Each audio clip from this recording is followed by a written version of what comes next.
Hey everybody, so this is the polarization demonstration I wanted to give you.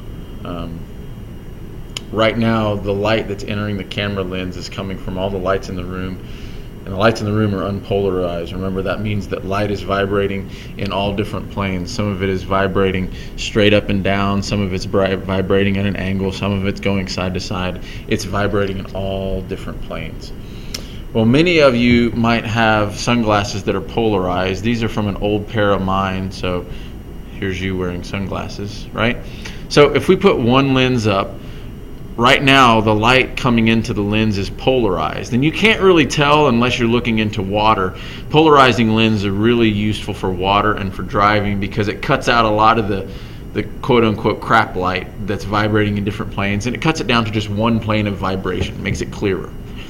Well, if I put the other lens behind it, you'll notice it gets a little bit darker, but you can still see stuff through it.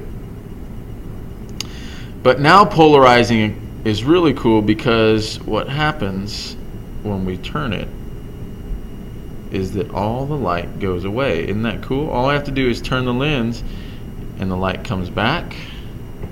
Let's do it this way. So there's the light, nothing. Now you see it, now you don't. When the polarizing filters are parallel to each other, you can still see light on the other side, but when the filters are perpendicular to each other, you get little or nothing going through there. And so you might ask yourself why this is. Well, I'll tell you.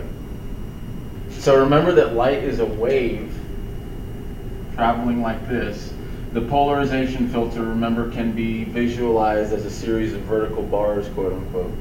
So if we have these waves vibrating in all different planes, as I said before in another video, when all of these planes pass through these bars, the only ones that get through are the planes that are parallel to the filter itself, okay? So as all this light comes through the filter, the only thing that we get on the other side are light waves that are vibrating in one plane only, the plane that is parallel, or basically parallel, to the filter itself, okay? So we have unfiltered, so unpolarized, or unfiltered light, goes through the first filter, and it looks like this. Now we have it polarized or filtered.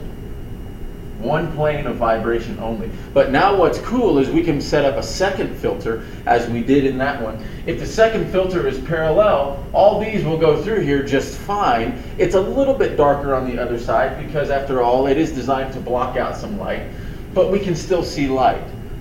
But all we had to do is take that filter and turn it at a 90-degree angle to where now the filter looks like this.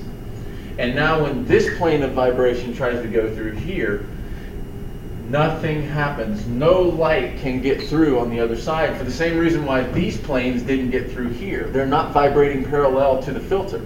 So we have this one plane of vibration now. We've polarized light. We've only got one vibration. We've filtered out all the other crap.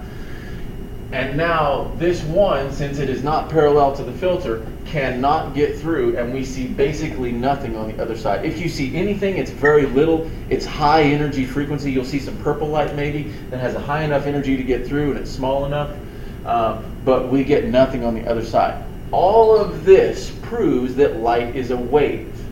If light is a particle and we take these two filters and stick them on top of each other, they look like this.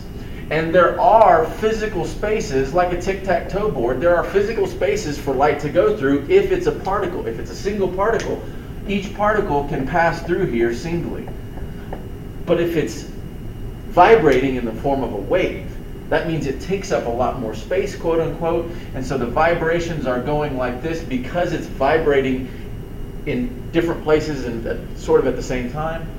Since it is a wave, waves don't travel through this, but particles can. So this polarization is the fifth behavior that shows us that light is in fact a wave.